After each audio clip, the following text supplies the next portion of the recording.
Boa noite, família do Véu de Noiva. Agora você está ao vivo, 7 horas em ponto aí nesse domingão. Mais uma live, segunda live da semana, nessa nossa semana especial do Rei Pelé. Então a gente quis chamar aí o Léo Miranda, analista tático do Globo Esporte, do Sport TV, para bater um papo sobre análise tática no geral e puxando um pouco para o tema da nossa semana, né, para o tema do Pelé. Então, enquanto o pessoal vai entrando aí, já faço o chamado para que vocês chamem o amigo de vocês, para que vocês chamem as amigas de vocês para entrar, para fazer o Véu de Noiva crescer cada vez mais. E é isso, vou esperando aí o Léo entrar. Enquanto isso, vou fazendo a propaganda da nossa semana especial. Hoje já lançamos o nosso primeiro post da... Primeiro post não, terceiro post da semana. Sobre dados, estatísticas do Pelé, da carreira astronômica que ele fez, né, em clube, seleção, enfim. Confira lá se vocês não conferiram, mandem para os amigos de vocês, salvem o post, porque isso é muito importante para a gente. E ainda mais nessa semana, né, como eu falei, a gente vai bater um papo sobre análise tática, sobre o universo da tática no futebol, que ultimamente tem crescido bastante. Assim, a gente vê cada vez mais analistas táticos, cada vez mais os comentaristas na TV falando de tática e tal. Então, sem mais delongas, o Léo entrou aqui, vou convidá-lo. Começar mais uma live do Véu de Noiva. Aí. E aí, Léo, tudo bem? Tudo bem? Tudo ótimo. Boa Boa noite. noite. Boa noite. Primeiramente, quero agradecer aí, dia de rodada, né? Domingo a gente sabe que tem jogo, teve um jogo agora há pouco, jogão na Globo, mas quero agradecer aí por ter tirado um tempinho pra gente bater um papo aí, e obrigado desde já.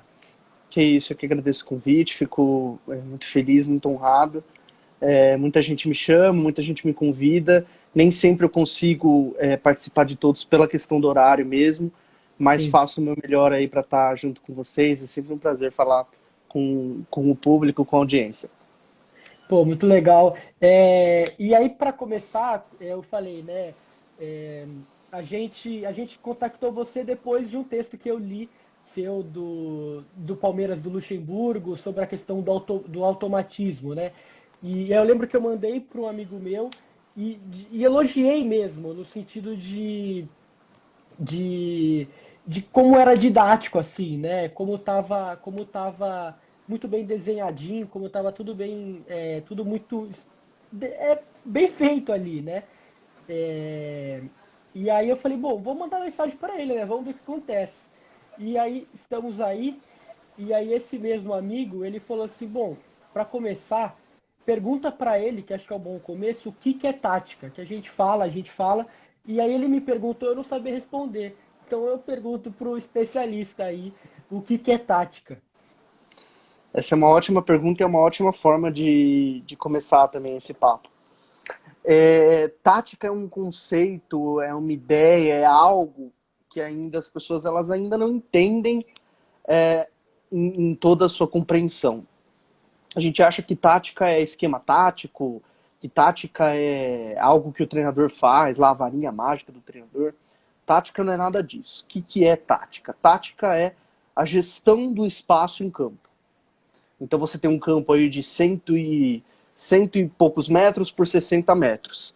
Tem alguns metros quadrados aí. A forma como os jogadores vão gerir esse espaço, eles vão se organizar nesse espaço, é o que a gente chama de tática. Então, tática existe na pelada, aqui do campinho aqui da esquina, porque é uma forma de se organizar dentro do espaço de jogo, e a tática existe no jogo de Champions League. A tática existe agora em Flamengo e Corinthians, que a gente viu, a tática existe na Série B, na Série C. Não existe mais ou menos tática. Não existe isso. Existem formas diferentes de se organizar, de organizar o espaço de jogo. E aí é importante entender exatamente o que é isso, para a gente entender também as outras vertentes. Por exemplo, o que é técnica? A gente acha que técnica é qualidade, né? Ah, esse jogador é técnico. Ele acerta um Sim, cruzamento longo. Pô, ele é muito técnico. Ele dribla. Ele é muito técnico. Técnica não é isso. Técnica é o gesto que o jogador faz para realizar alguma ação do jogo. Então, por exemplo, para fazer um passe, você precisa colocar o seu corpo em um determinado gesto, fazer um gesto com o seu corpo para fazer o passe. Quem sim. acerta mais esse gesto e quem tem soluções a partir desse gesto é o que a gente chama de um jogador técnico. Jogar futebol, essa é uma definição minha, que eu acho que é uma frase muito legal. Jogar futebol é controlar emoções e para realizar movimentos com o corpo e colocar o corpo em determinados gestos para gerir um espaço de campo. Controlar a emoção é o aspecto emocional. Fazer movimentos é o aspecto físico. Fazer esses gestos de corpo e de pé é o aspecto técnico e controlar o espaço em campo é o aspecto tático. Pô, muito legal. Eu, pessoalmente, nunca tinha parado realmente para pensar na palavra, né? Nisso do que era tática, como você falou. A gente pensa, fala de tática, a gente já vai para os esquemas, né? 4-2-4, 4-3-3, 4-4-2, e a gente pouco pensa não é nem a etimologia da palavra, né? Mas o significado dela, né? O que ela realmente significa. E isso que você falou eu acho interessante. Eu vou fazer, só para explicar para você também, para o nosso público aí, eu vou perguntar algumas coisas mais gerais, assim, aí depois a gente funila mais no tema, né, da evolução, como eu falei, dos esquemas, enfim. E Fica à vontade. sobre essa questão ainda mais macro, assim, é, eu queria que você explicasse um pouco sobre a análise tática, a diferença entre o bonito e o feio e o bom e o ruim. Porque eu vejo muitos comentaristas e o próprio torcedor assim confundir um pouco o que ele gosta, né, do que é um futebol bonito, do que é um futebol eficiente. Queria que você, que é um analista mesmo, como você falou, que analisa os movimentos dos jogadores no campo, queria que você falasse um pouco sobre essa diferença. Para muita gente é sutil, mas eu acho que ela é bem significativa. Bom e ruim são conceitos subjetivos. O que é um filme bom? Para você, um filme bom pode ser um filme de super-herói. Por exemplo, antes da Sim, pandemia tinha um monte de filme da Marvel. Para um crítico de cinema, aquele filme é muito ruim. E o filme bom é aquele filme de arte, paradão, que leva a gente a pensar e tudo mais. No futebol é a mesma coisa. Não o conceito de bom ou de ruim, ele depende. Você tem um conceito, eu tenho um conceito. Por isso que eu acho que a análise, ela não tem que apontar se é bom ou ruim. Isso não é análise, é gosto. Vamos sim, lá. E aí a gente até entra no próprio jornalismo. Por exemplo, existe uma tríade, uma separação do que nós vemos no jornalismo. Você pode ver o fato, a análise e a opinião. O que é o fato? O céu está azul. Esse é o fato. É algo que você não consegue mexer. Enfim, o céu está azul. Melhor, o céu está laranja. Esse é o fato. Você vê o céu laranja. Análise. O céu está laranja porque é o pôr do sol. E naquele dia teve menos nuvens, então deu para ver o céu laranja. O que é opinião? Eu gosto do céu laranja, eu não gosto do céu laranja. A gente confunde às vezes opinião com análise. sim. Na análise tática, por se tratar de futebol, que é um esporte em que a gente está muito acostumado e a gente passou anos vendo análises puramente emocionais e opinativas, a gente opina muito querendo analisar. Então, por exemplo, isso é um fenômeno que aconteceu muito com o Flamengo ano passado, e acontece com todo time que ganha, de opinar que aquilo é o melhor, aquilo não existe melhor ou pior. Gosto é uma coisa muito subjetiva. A análise, ela precisa ser fria, ela precisa ser até chata, no sentido de que ela não vai ficar elogiando, nem ficar criticando. A análise basicamente pegar aquele fato e saber o porquê daquele fato. Retroceder e saber onde chegamos àquele fato e quais são as consequências daquele fato no futuro. Isso é análise. E no futebol, a gente deveria ser um pouquinho mais analítico com o futebol. O que significa ser mais analítico com o futebol? É justamente isso, é entender. O time jogou mal. Jogou mal por quê? Porque isso e aquilo. O que falta corrigir? Falta corrigir isso e aquilo. Normalmente esse exercício, essas duas frases que eu acabei de falar, elas são resumidas em o técnico precisa ir embora. O Cássio é o culpado pelo Corinthians. Sim. Então, as coisas são um pouquinho emocionais demais no futebol, quando a gente Sim. deveria estar se tratando um pouquinho mais de algo mais racional, porque futebol é racional. Sim.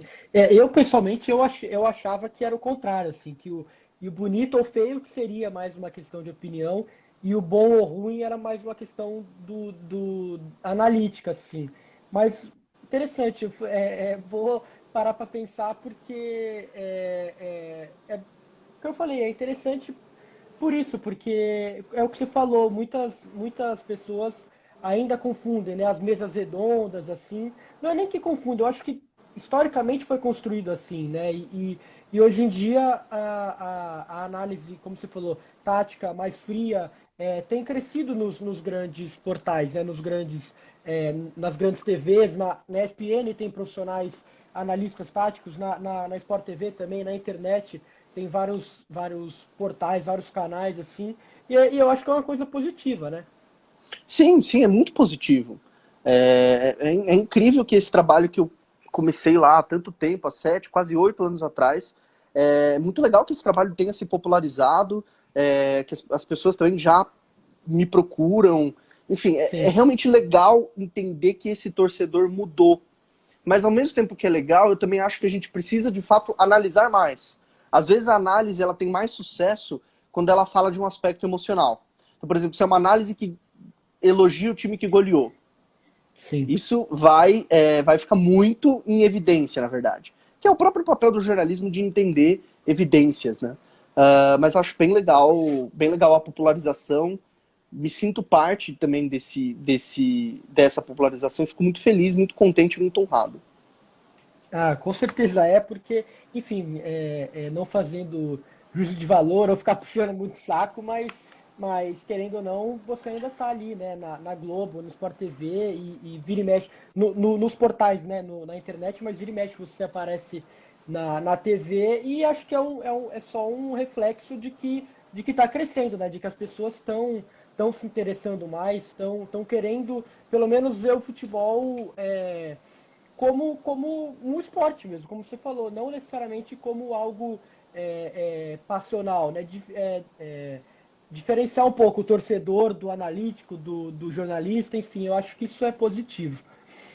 E passando um pouco já para um tema já da nossa live, enfim, eu me baseei um pouco nas minhas perguntas em dois livros que eu com certeza você conhece e acho que se eu estiver falando besteira você pode me corrigir. Mas A Pirâmide Invertida, que é acho que o grande livro assim de esquemas táticos e da história da tática no futebol, e aqui no Brasil o Escola de Futebol do PVC, que ele faz toda a trajetória especificamente do futebol brasileiro. E eu queria perguntar para você por que não há uma narrativa acerca de uma escola tática brasileira, assim como há, por exemplo, na Inglaterra, na Argentina, por que não tem essa narrativa, assim, por que não se criou? É uma boa pergunta, eu acho que eu tenho bastante propriedade para responder ela, porque eu falei muito, escrevi muitos textos sobre isso, pesquisei com muita gente, tem um livro aí sobre essa escola tática brasileira, e não existe por falta de interesse. O torcedor brasileiro, o Brasil como país, a gente não valoriza nosso passado, né? A gente não valoriza nossos ídolos, a gente não valoriza nosso passado. Como país, Sim, isso é um traço cultural do brasileiro. O brasileiro ele tem uma visão muito mal-humorada das coisas. E a gente também tem uma certa cultura de que os nossos grandes ídolos na política, no futebol, na economia, como país, eles também passaram por grandes coisas ruins. Felipão é um grande exemplo. Felipão é o técnico do Penta, é o quarto técnico mais vitorioso da história, e em qualquer lugar do mundo o Felipão seria venerado. Aliás, no mundo inteiro ele é venerado pelo técnico de ótima qualidade que ele é. Aqui no Brasil ele não é assim. Então essa visão, essa cultura tortuosa do brasileiro faz a gente não ter interesse. Então a gente não tem esse conhecimento tático, não existe. Ele existe, ele está guardado com algumas pessoas, mas ele não existe em termos de livro, em termos de uma escola. A CBF, eu fiz uma entrevista com o autor do Glossário Tático, que é um grande amigo meu, que é o Carlos Tiengo. Ele estuda, ele pesquisa, a gente tem um grupo de estudos para ter essa cultura, mas falta investimento, falta interesse para realmente colocar isso num livro, para realmente entender o que é essa cultura brasileira. E também existe um ponto muito importante. Nós estamos em 2020, quando há mais ou menos 2 décadas, a internet é uma realidade no nosso mundo há 2 décadas, e é uma realidade para o povo, para a população, há pelo menos uma década. O primeiro iPhone completou, se não me engano, 13 anos. Então a internet, essa revolução tecnológica, ela mudou um pouquinho essa noção de cultura. O que é cultura local? O que é jogar a brasileira? Sendo que hoje você consegue ver o jogo você consegue ver Liverpool e Leeds, Liverpool, City e Arsenal, como foi ontem, e depois passar para um Flamengo e Goiás. Então há também uma certa tendência cultural de não ter mais essa cultura tão específica de jogar, e de você ter uma cultura mais misturada. Perfeito. Ainda sobre esse tema, eu até anotei algumas coisas aqui, porque eu sabia que dessa pergunta viriam outras coisas. Nesse livro, na Pirâmide Divertida, né, o autor ele tira um capítulo para falar do futebol. Eu acho que já o título ele já mostra muito, né? Organizando o carnaval. Um pouco de colonialismo ali, um pouco daquela visão que se tem de fora do Brasil.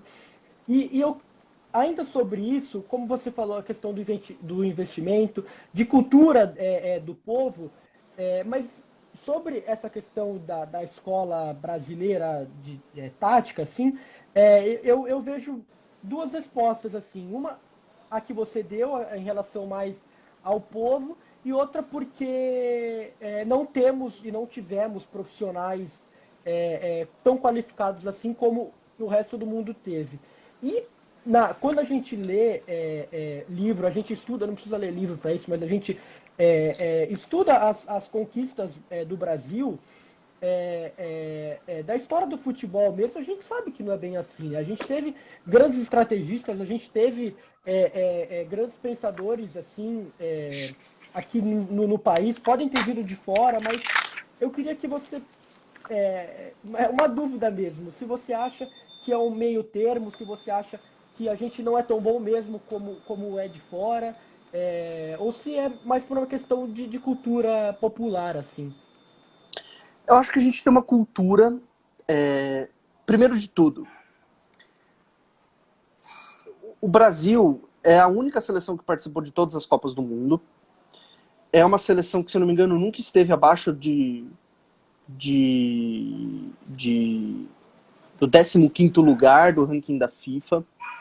É uma seleção que foi eliminada da primeira fase da Copa, do grupo da Copa do Mundo, se eu não me engano, uma única vez, que foi em 1966. Sim.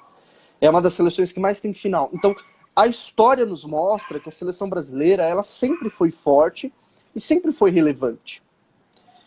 Há uma tentativa no futebol de tudo, porque o futebol é competição. O que é futebol? 22 caras correndo atrás de uma bola para um time ganhar do outro. Então, tudo no futebol é melhor ou pior. Então, quando a gente fala isso, há uma certa má interpretação de falar assim, então o Brasil o Brasil não precisa aprender, o Brasil está excelente, tananã, tananã. Não, não estamos falando isso. O que nós estamos falando o Brasil é uma das melhores seleções do mundo, e mesmo em seus piores momentos, sempre foi uma das melhores seleções do mundo. Os dados comprovam isso. A questão não é melhor ou pior. Melhor ou pior do mundo é algo que você é. Você está, na verdade. Hoje a França está como a melhor seleção do mundo. Como a Alemanha já esteve, como a Espanha esteve, como o Brasil esteve. Então, é normal não estar o melhor do mundo. Mas o Brasil sempre foi uma das melhores seleções do mundo. Dito isso, eu acho que a gente tem uma cultura de futebol muito específica. Essa cultura nos levou a ser uma das melhores seleções do mundo e a estarem melhor em alguns momentos. E, de um certo modo, o Brasil vem se perdendo. E aí isso transmite nos resultados. A gente não atinge Eu não vou contar a semifinal de 2014, porque, enfim, a gente não atinge Sim. uma semifinal com dignidade desde 2002. Ganhou uma Copa América agora, mas em alto nível o Brasil muitas vezes perde dos principais times europeus. Então a gente tem aí uma certa tendência a longuíssimo prazo, e quando a gente fala longuíssimo prazo, é que eu não vou ver em vida, do Brasil perder essa qualidade que lhe deu essa superioridade perante os outros. O que eu acho que falta aqui, eu acho que a gente tem muita coisa boa, nós temos uma história rica, nós temos grandes técnicos, grandes jogadores. O que falta é entender essa história, que aí casa com a outra pergunta, de fato fazer uma radiografia nessa história e tentar adequar essa história ao que evoluiu lá fora. De um certo modo, a gente acompanhou a evolução. O Brasil não está parado no tempo, ele acompanhou um pouquinho a evolução, mas ele não acompanhou a evolução no mesmo ritmo que ele deveria acompanhar. Sim. E aí, isso não nasce no técnico, isso não nasce no jogador. Acompanhar a revolução nasce na CBF, nasce nas instituições. O futebol inglês mudou por conta da FA, o futebol alemão mudou por conta da Federação Alemã. A gente precisa de uma federação mais forte. E aí, como futebol e sociedade se casam o tempo todo. As instituições do Brasil não são sérias. Então é normal que a instituição de futebol também não seja séria. Eu vou fazer uma pergunta aqui do público para revezar, assim, né? Para não ficar uma coisa muito só eu e você falando. No caso, você vai falar, óbvio, né? Deixa eu procurar aqui. Aqui, ó. Eu tô vendo aqui o Denis, o Marco. Isso. Você acredita que o sucesso de um trabalho de um técnico poderia ser melhor executado se esses conceitos táticos que você falou fossem mais difundidos? Eu acho que os técnicos entendem sobre tática, os técnicos são preparados. Claro, há técnicos que se preparam mais, há técnicos que se preparam menos. Mas a gente foca muito no técnico no Brasil. A gente fala o tempo todo de técnico. Você liga a TV e tem 10 horas falando de técnico. De que adianta ter conceito tático se o seu gestor não entende como te avaliar? De que adianta ter conceito tático se você não tem tempo para trabalhar? De que adianta ter conceito tático se você é avaliado pelo resultado e não pelo trabalho que você dá em campo? Eu não acho que essa questão é sobre técnico. Porque a gente aprendeu, é uma coisa cultural. Nós aprendemos com o avô, com o pai, com o tio. A gente aprendeu a culpar o técnico. Só que o técnico ele é só uma ponta do iceberg. O técnico, durante a semana, talvez ele seja uma das pessoas que menos tem interferência no jogo. Olha só, porque numa semana com 2 jogos, vamos supor, semana de jogo na quarta, jogo no domingo. Numa semana de 2 jogos, o técnico, segunda-feira é de recuperação. Então o técnico ele treina terça, Sim. Quarta é jogo. Quinta é recuperação. Ele treina terça, sexta e sábado. Ele treina 3 dias da semana. Ele não tem nem metade da semana para treinar. Treinar sendo que ele não entra em campo. Como que a gente culpa tanto uma pessoa que não entra em campo? Eu não acho que não tem nada a ver com técnico, na verdade. Eu acho que falta gestão no futebol. O que é gestão? É você contratar o técnico, colocar um modelo de jogo, contratar os jogadores dentro desse modelo e dar tempo para que isso vire um time competitivo na próxima temporada. Saber quanto difícil. Não é difícil fazer isso. É que falta paciência. Sim. Eu acho que há bons técnicos no Brasil, há técnicos ruins no Brasil, porque há bons e maus profissionais em todas as profissões. Assim como há bom e mau jornalista, como há bom e mau professor. Eu acho que o problema não é técnico. E a mudança do futebol brasileiro ela não deveria começar por técnico. Ela deveria começar pela gestão. Porque é a gestão que avalia o trabalho dos técnicos. Se a gestão não sabe avaliar o trabalho do técnico, como que ela vai contratar o técnico, como ela vai demitir? Acho que a questão é um pouquinho mais ampla do que simplesmente falar que o treinador é ruim ou bom. Sim, eu concordo, porque é isso que você falou, né? Se o gestor, enfim, se o dirigente não entende, ele obviamente vai fazer um trabalho ruim. Mas sobre a sua resposta, uma dúvida que eu tenho. Quando você falou em modelo de jogo, esse modelo de jogo, quem que implementa? Se é o técnico, se é o time, se é, por exemplo, a cultura do time aí lá no Sul é aquela coisa mais mais aguerrida, o Palmeiras tem a questão da academia, o Santos, o futebol moleque. Quem que dita qual modelo de jogo um time vai ter? Essa é uma pergunta ótima. Normalmente, só há um clube no mundo em que teve essa percepção de mudar, de ter um estilo de jogo próprio. E na verdade não foi o clube, foi duas pessoas que caíram nesse clube ao mesmo tempo por alguns anos, que foi o Barcelona. Então o Barcelona na década de 70, ele teve lá o Cruyff e o Rinus Michels, eles tiveram várias ideias, mudaram muitas coisas e o clube aproveitou isso. Então isso virou o modelo de jogo do Barcelona que a gente conhece, enfim, modelo do jogo de posição, etc, etc.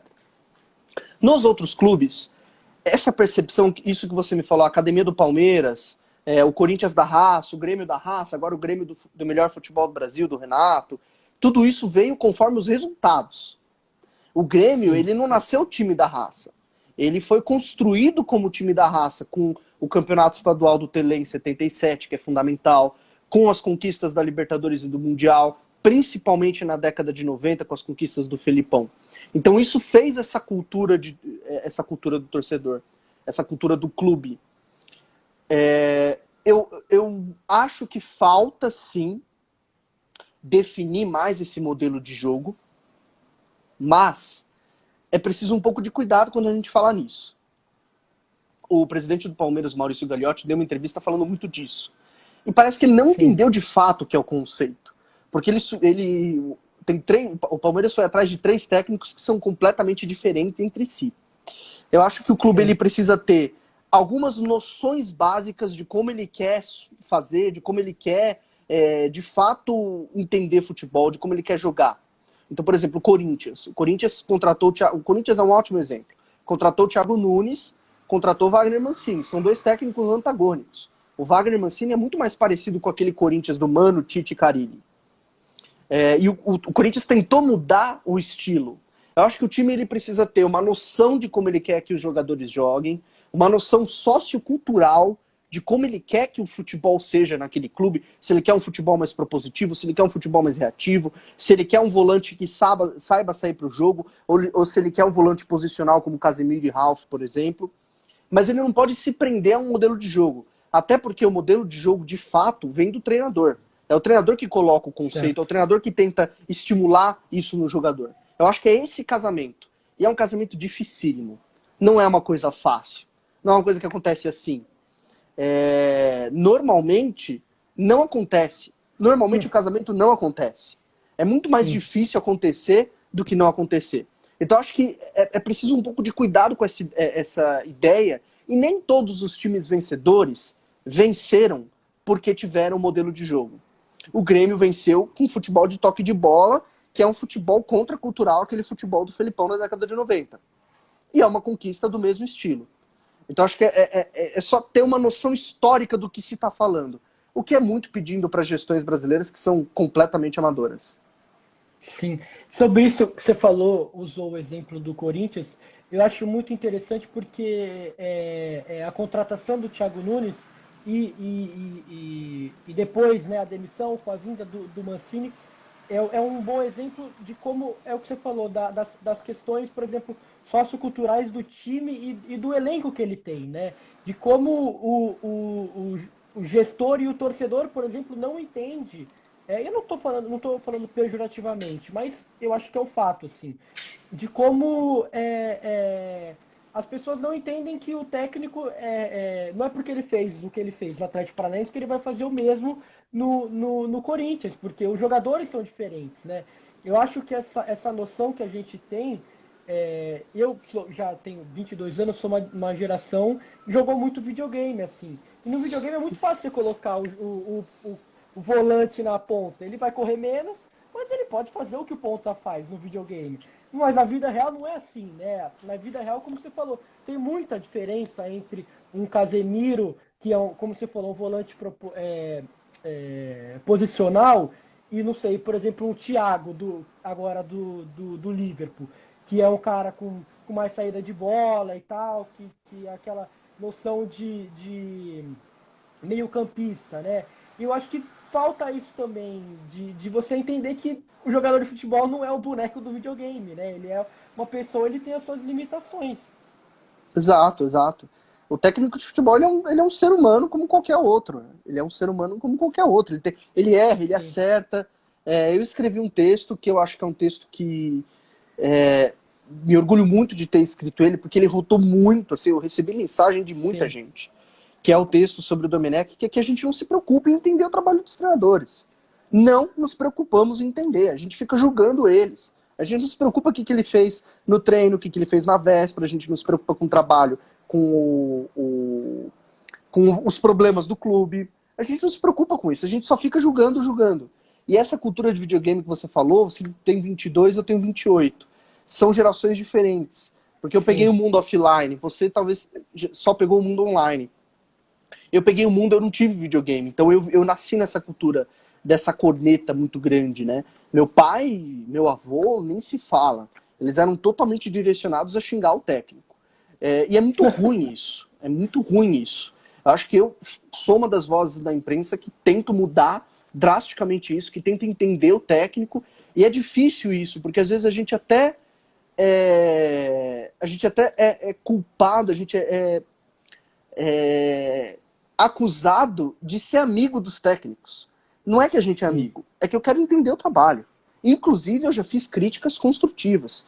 Critiquei Luxemburgo, Diniz e tantos outros. É uma crítica construtiva e o feedback deles é justamente isso. Faça crítica, mas faça ela construtiva. Fazer críticas que não tem nada a ver com o campo não é um trabalho de jornalismo, é um trabalho de opinião, que também é jornalismo. sim. As coisas estão juntas. Mas eu acho que a gente precisa ser um pouco mais construtivo com o técnico, mais proativo com ele, menos reativo de ficar reclamando, xingando, isso não leva a lugar nenhum. Pô, muito interessante isso que você falou dos treinadores. Eu acho que se eu estiver falando bobagem, você me corrige. Mas acho que o Abel Braga, uma vez você falou que te contactou, não foi? Depois de um texto seu? Foi sim, foi sim. Então. Não era para isso ser público, mas tudo bem. Ah, Mas tudo desculpa, bem, desculpa. não tem problema. Ele elogiou um texto, inclusive agradeço publicamente ele, me ligou, foi incrível, assim, fiquei emocionado, tocado de um técnico campeão do mundo Sim, gostar de um texto. E isso aconteceu com muitos técnicos, jogadores. Eu recebo esse feedback muito frequentemente, fico muito feliz com isso. Na verdade, fico muito agradecido com isso. sim, E critiquei o Abel. Já critiquei o trabalho dele. Quando ele fez um trabalho ruim no Flamengo, eu critiquei o trabalho dele ruim no Flamengo. E esse é o nosso papel. A gente critica construtivamente, a gente elogia sem bajular. O maestro Júnior que me falou isso. Critique sem ofender, elogie sem bajular. É a melhor forma possível de se fazer um bom trabalho. sim. Desculpa aí sobre o Abel, eu não sabia. Não tem Eu acho que problema. eu vi a informação, não sei se você postou no Twitter ou não, porque senão não teria como eu saber. Mas, de qualquer jeito, peço desculpas. Não tem problema, não tem É, problema. eu Mas se vou eu postei no fazer uma, Twitter era para ser público. eu vou fazer uma pergunta aqui que o André, acho que é Albuquerque, falou, que você falou do Palmeiras, e aí ele fez aqui o gancho. O Gagliotti disse que quer um técnico com futebol propositivo, respeitando o DNA do Palmeiras, que é ofensivo. O escolarismo trouxe títulos com futebol reativo. O que você pensa sobre? Acho que nessa questão do modelo, né? De você alterar um pouco o modelo de um time. Eu não acho que o DNA do Palmeiras é propositivo, não. O Palmeiras que ganhou a Libertadores de 99 não era propositivo. O Palmeiras que ganhou a Copa do Brasil de 98 não era propositivo. Assim como todas as Copas do Brasil do Palmeiras não foram de futebol propositivo. Quem pega no YouTube, é só pegar no YouTube e veja o futebol da academia do Palmeiras. Não era um futebol propositivo. Era um futebol administrativo. Não tinha nada de propor. Muito pelo contrário. Era um time que fazia 1-0 e ficava tocando a bola para gastar o tempo. Tinha muitas vitórias por 1-0. É claro que o torcedor ele joga para a torcida, ele quer inflar a torcida. E a Sim, gente tem. Esse é um mal do futebol, que é inflar a torcida, que ele dá com paixão. Falar que o futebol do Palmeiras é propositivo é você jogar para a torcida e falar que eles vão jogar bonito, etc, etc. O Palmeiras teve um período de futebol propositivo com o Luxemburgo, na década de 90. Aí sim, de fato era propositivo. Mas as outras conquistas não vieram com esse futebol lindo, maravilhoso, seleção de 70, não. É só ver no YouTube. A gente precisa ter um cuidado com o que o dirigente fala e com o que é verdade. Sim. E aí, respondendo, eu acho que o presidente do Palmeiras está completamente perdido. Como que ele quer um futebol propositivo e ventila Guto Ferreira, que é de uma outra escola? Talvez ele quer de fato um futebol propositivo, ou ele ouviu críticas internas? Enfim, o Palmeiras é um bom exemplo, porque o Palmeiras ele vive numa briga. É a briga do Felipão com o Luxemburgo.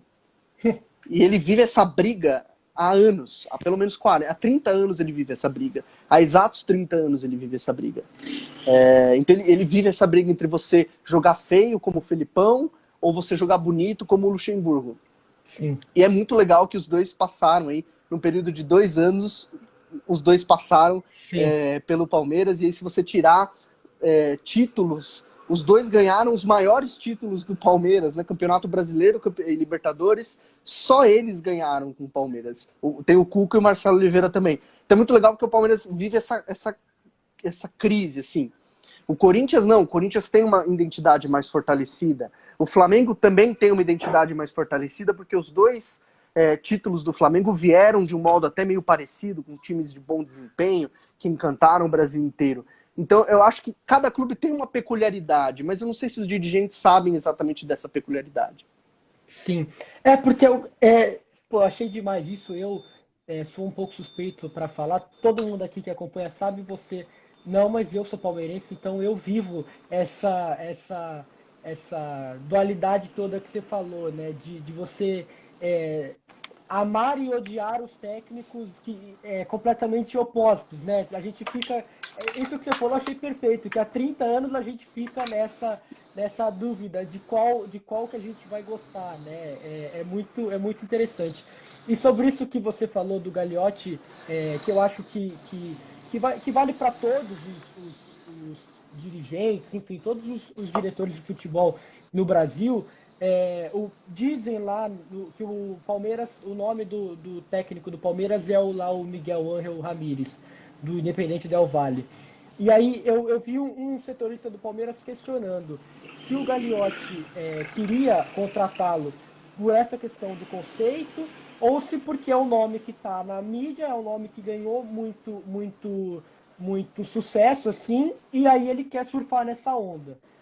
E como ele falou, eu concordo, e eu também acho que é a segunda opção. Eu não acho que ele esteja contratando o Ángel Ramírez com um contrato de 5 anos para que 3, 4 Palmeiras ganhar alguma coisa, né? Que a gente sabe que não é isso, né? Pois é. Simplesmente muito fácil de entender. Pergunte ao presidente. Você sabe onde o Ramírez estava antes desse time? Sim. Não. Você sabe que o Ramírez chegou no Independente Del Valle, ficou 2 anos como coordenador da base antes de ir para o time principal? Que ele formou boa parte dos jogadores que ele mesmo treinou? Você sabe que o Independente Del Valle tem um trabalho de longo prazo há muito tempo? O Marcos falou uma coisa aqui que é muito interessante, que o torcedor às vezes é massa de manobra. Marcos, eu acho que o torcedor sempre é massa de manobra. E eu defendo muito de que entender o jogo, entender de tática, é uma ferramenta para o torcedor ter consciência do que acontece com o próprio time. A gente está falando de um torcedor cidadão. Entender de política é fundamental para que a gente seja cidadão, para que a gente saiba quem votar, para que a gente lute pelas mudanças que o país precisa. Entender de tática é a mesma coisa. É a ferramenta que faz você saber quando o técnico tem que ser demitido ou quando ele precisa de tempo. É a ferramenta que o torcedor tem para saber quando o presidente está falando abobrinha ou quando ele está falando a verdade. É a ferramenta até para o torcedor entender quando a derrota é, muitas vezes, num longo prazo, melhor do que a derrota, melhor do que a vitória. Quando que perder um título pode levar a coisas melhores no ano que vem. E aí ganhar um título pode ser ruim. Pega o exemplo, Brasil, Copa do Mundo de 2002. A Copa do Mundo de 2002 fez mal ao futebol brasileiro. Ninguém deixou de comemorar, Porque o torcedor tem que comemorar, o torcedor tem que ser passional. Mas eu acho que o torcedor no Brasil, ele é sim massa de manobra. Ele foi ensinado a ser massa de manobra. Culpar o técnico e achar que o Miguel Ángel Ramírez vai fazer o Palmeiras ser um mini Flamengo é ser massa de manobra. É não entender que é um trabalho a longo prazo. Se o Palmeiras não deu 6 meses ao Eduardo Batista, não deu 6 meses ao Roger Machado, não deu 3 meses ao Mano Menezes, ele não vai dar 5 anos para o Miguel Ángel Ramírez. Vamos ser sinceros. Então também estou com você. Também acho que não tem nada a ver, acho que tá indo com a onda, tá dando uma resposta ao torcedor, é um técnico excelente, vai ser um projeto incrível se realmente for concretizado, mas que não existe um planejamento por trás disso. Sim. Eu gostei muito disso que você falou sobre a questão da massa de manobra. Eu não vou puxar o saco não, mas você falou o Marcos é meu pai, então ele tá aí assistindo Ah, é e tá sério? comentando. Tá do outro Que lado lá legal! e tá comentando. Que legal, obrigado por estar assistindo. Tá a família inteira, né? Tá a família inteira. Família é grande, tem que prestigiar aqui o projeto. É, Mas, voltando, sobre isso que você falou da massa de manobra, acho muito interessante, porque o futebol brasileiro, eu acho que ele. Vou voltar lá no começo que você falou. O Brasil, como um todo, ele é muito falho na questão da história, né? O pessoal sabe, eu não vou falar de novo, eu tenho essa pegada mais histórica, assim, eu fiz um ano de história e tal, então eu estudo muito futebol, a questão da história do futebol e tal. Eu E adoro uma história coisa, também. Meu hoje eu irmão faço geografia. meu irmão é historiador. Ah, pô, então só família de gente fina aí. E todo mundo da minha família aqui sabe porque eu falo para todo mundo que eu estudo muito a questão da história do futebol, como o futebol chegou, como o futebol se deu aqui. E essa discussão da torcida eu acho muito interessante, porque é o que você falou, o torcedor ele é sim massa de manobra. E eu concordo 100% com o que você falou. Entender de tática, entender como eu posso dizer, esses meandros assim de um time, de um clube, ele vai te fazer ser melhor torcedor, né? Ele não vai fazer análises quentes, não vai gostar de um torcedor, de um jogador, porque ele supostamente dá raça dentro de campo, porque ele é um torcedor dentro de campo, porque a gente sabe que não é assim, né? Quem conhece de fato sabe que não é assim. E muitas vezes o dirigente ele entende disso. Ele entende como manobrar essa massa. Mas de futebol ele não entende.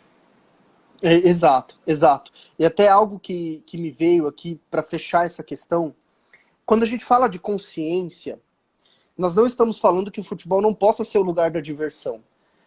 Eu estou trabalhando agora com um projeto no Instagram em que eu tenho que selecionar vídeos de comemorações de torcedores e tudo mais. E é incrível, assim, me emociona entender Sim, como o futebol é uma coisa que move. É uma delícia torcer. Mas será que a gente não, às vezes, esquece disso e a gente pega muito pelo lado errado?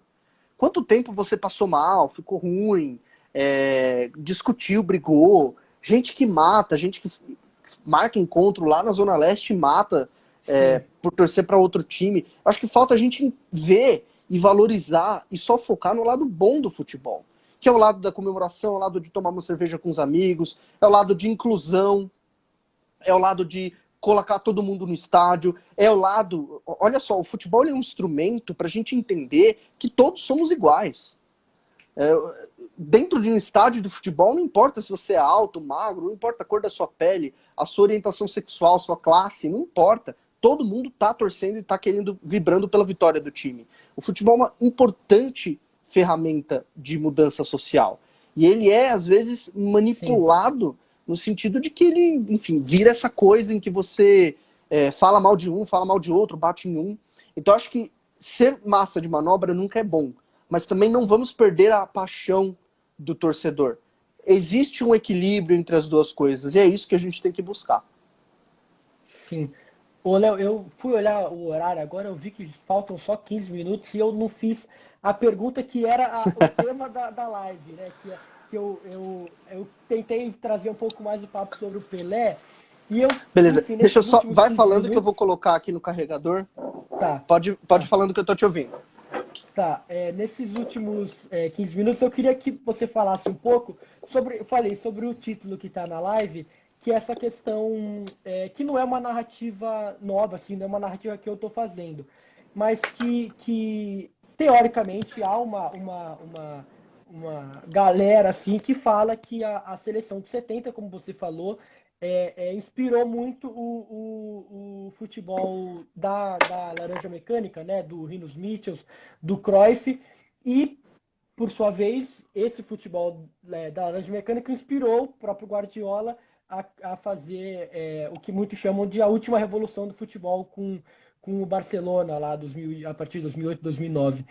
Queria que você falasse um pouco sobre isso, sobre a seleção de 70, que a gente há pouco tempo pôde acompanhar na Sport TV e assistir realmente o que era o jogo e comprovar com os nossos olhos porque que chamam a melhor seleção de todos os tempos, né? Mas, enfim, queria que você falasse um pouco sobre isso, só para a gente terminar com um pouquinho do tema que a gente tentou propor, mas, enfim. Não tem problema, a conversa foi muito boa. Fico muito feliz aí de estar conversando com todo mundo. Sobre a seleção de 70, vamos dividir ela em duas partes. Existe a seleção de 70 Certo. dentro do campo e existe a seleção de 70 fora do campo. Dentro do campo, foi uma seleção muito importante, porque ela foi uma seleção que ela revolucionou a preparação física no futebol. Lembra da frase que iniciou a live? Jogar futebol é controlar emoções, fazer movimentos, colocar o corpo em gestos para gerir um espaço em campo. Se você muda a preparação física, você muda a gestão de campo. Então, como era uma seleção muito rápida, ela era uma seleção que ela conseguia atacar com muita gente, defender com muita gente, fazer transição no menor espaço de tempo. Inclusive, há a ideia de que a seleção de 70 foi a primeira seleção que, de fato, tinha uma transição defensiva. Eles, de fato, voltavam para a defesa. Os outros times não voltavam. Vendo os jogos de 58, isso fica muito claro. Recomendo a todo Sim, mundo, vejam Brasil e França de 58. A gente vai ver, o Brasil se defendia com a linha de 4, o Didi e o Zito. Ninguém mais participava. A seleção de 70, todo mundo defendia. sim, Então, ela foi uma seleção que ela... Desculpa. Ela foi uma seleção que ela mudou por conta da preparação física, do método Cooper, da influência do Parreira, que era o preparador físico, do Cláudio Coutinho. Ela mudou um pouquinho a preparação física dos times e ela mudou a gestão do espaço. Dentre essas novidades, era um time que conseguia atacar e defender com bastante velocidade, era um time que conseguia fazer transições. E aí ele era um time também que ele tinha um papel muito diferente para alguns jogadores. Até 1970, o lateral, não existia o lateral que apoia, ou o lateral hoje que dá amplitude, não existia isso. O lateral era um defensor. Tanto é que ele era um terceiro zagueiro e na escalação ele saía muitas vezes como zagueiro. Eram 4 zagueiros, 2 volantes, 4 jogadores no ataque. A seleção de 70 ela mudou sim, isso. Ela tinha um dos pontas que não era um ponta. Era um jogador que circulava o campo inteiro, que era o Rivelino. Um lateral que não era um lateral, que ele sempre aparecia no ataque e participava muito do ataque. Então ela bagunçou um pouquinho essas funções, essas posições, e ela mostrou um futebol muito mais móvel do que existia. Eu acho que mobilidade talvez seja o nome. A Inglaterra de 66 tem uma importância fundamental. Das seleções mais revolucionárias, a gente tem 3 seleções aí que são incríveis. Que é a seleção de 66, a Inglaterra de 66, o Brasil de 70, a Holanda de 74. Foram 3 revoluções em sequência num período de 12 anos, e muito do futebol hoje é reflexo daquilo. E existe fora de campo. A seleção de 70 foi a primeira seleção que mostrou o futebol como entretenimento. Sabe a história do Super Bowl? De todo mundo no mundo parar para ver o halftime do Super Bowl, o show da Madonna, da sim, Beyoncé, do Maroon 5? Sabe a ideia de você comprar um ingresso e levar sua família num jogo? E lá no jogo você comprar pipoca, comprar camisa? A palavra mágica do marketing esportivo, que é a experiência. Sabe sim, o jogador que estampa, que vende perfume? Como Cristiano Ronaldo? O jogador que vai para a capa de jornal? O jogador que vira celebridade? Tudo isso aconteceu por conta da seleção de 70. E aí é um contexto. Por que é um contexto? Porque o mundo vivia uma euforia muito grande por conta das conquistas tecnológicas, por conta da televisão a cores. A guerra do Vietnã estava se aproximando do fim, então isso foi um fator também de mudança, embora o futebol não era tão popular nos Estados Unidos. A Europa vivia um momento de muita, digamos, calmaria na Guerra Fria. Não era o momento mais tenso da Guerra Fria. O momento mais tenso da Guerra Fria foi entre 1950 e 1965, mais ou menos. Mas de 65 a 75, a Guerra Fria não teve tantos desdobramentos. Explodiu com aquilo que aconteceu em Munique, nas Olimpíadas de 72, 74. Não lembro agora 72. o nome. 72. 2 porque 74 é a Copa, né? É verdade, 72. Então, houve todo um contexto que fizesse com que essa seleção de 70 ela se apresentasse como um espetáculo ao torcedor. Isso ficou muito evidente nos países subdesenvolvidos, aqui, Brasil, México, Argentina, Chile, e ficou muito evidente na Europa. E o futebol, e aí você pega, olha só como as coisas se casam. É a primeira vez em que você tem uma transmissão de uma Copa do Mundo a cores. É a primeira vez que a TV está popularizada no mundo inteiro. E aí, qual seleção que ganha? É a seleção que tem essa mobilidade, que tem essa ação rápida, que faz esse futebol rápido, esse futebol móvel. Então, a seleção de 70 ela ajudou ela fez com que o futebol alcançasse o patamar que ele é hoje. A gente não teria hino de Champions e final única no sábado para todo mundo ver se não fosse a seleção de 70. E o Pelé, dentro disso, o Pelé foi o primeiro jogador de futebol a ser uma estrela. O Pelé foi o primeiro jogador de futebol a participar de comercial. Ele foi o primeiro jogador de futebol a fazer filme. Fez um filme com o John Huston, que é um grande diretor do cinema americano. Ele foi o primeiro jogador de futebol a estampar outdoor. Ele foi o primeiro jogador de futebol a bombar a venda de produto. E o Pelé, ele soube aproveitar essa imagem dele de alguém totalmente fenomenal, totalmente diferente dos outros, e fez um marketing muito grande nisso. O Pelé, talvez o Messi seja o jogador que dentro de campo mais tenha encantado o mundo. Mas o Pelé foi o jogador que redefiniu o que é ser jogador de futebol. Se hoje alguém quer ser jogador de futebol para ter uma mansão rica, dar festas, aparecer na capa dos jornais, ter várias selfies no Instagram, é por conta do Pelé. Então, a importância histórica de 70, ela tem uma importância aí muito cultural e dentro do jogo ela tem uma importância também.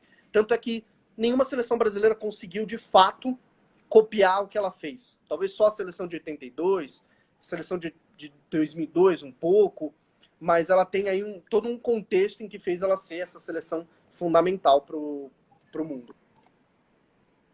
Pô, eu me arrepio você falando isso do Pelé, porque falei, a gente está nessa semana e eu sou completamente alucinado por esse cara, e eu achei muito legal você falar isso, de como essa importância fora de campo, né? Que não deixa de ser uma importância política, não necessariamente partidária, mas é uma importância política, e de como é o que você falou, a gente vê esses grandes nomes, né? Como eles sabem lidar dentro e fora de campo, né? Como eles sabem aproveitar o que eles têm de bom dentro do campo e levar isso para fora, né? Então, pô, eu acho demais assim. A gente aqui é muito fã do Pelé.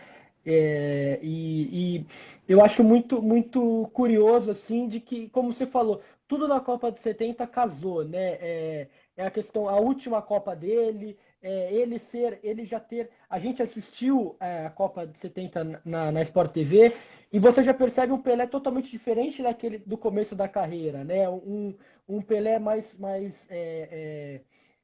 controlando o jogo, assim, não tão. Em 58 você vê o Pelé pegava a bola e ia driblando, ia não sei o quê, e em 70 já é um cara muito mais pensativo, sabia quando agir, né? Então, isso eu acho genial, assim, e é aquela coisa, é o que os grandes atletas sabem fazer, né? Eles sabem se preparar. A gente viu agora o LeBron James com 30 e poucos anos de idade ganhando um título sendo o melhor jogador e no dia seguinte lá fazendo exercício depois de ser campeão da NBA, sabe? Então, é por isso que ele é campeão com 35 anos, né? É o que você falou, é a união de tudo, de tática, de movimento, de físico, e eu acho que isso é muito legal, muito interessante.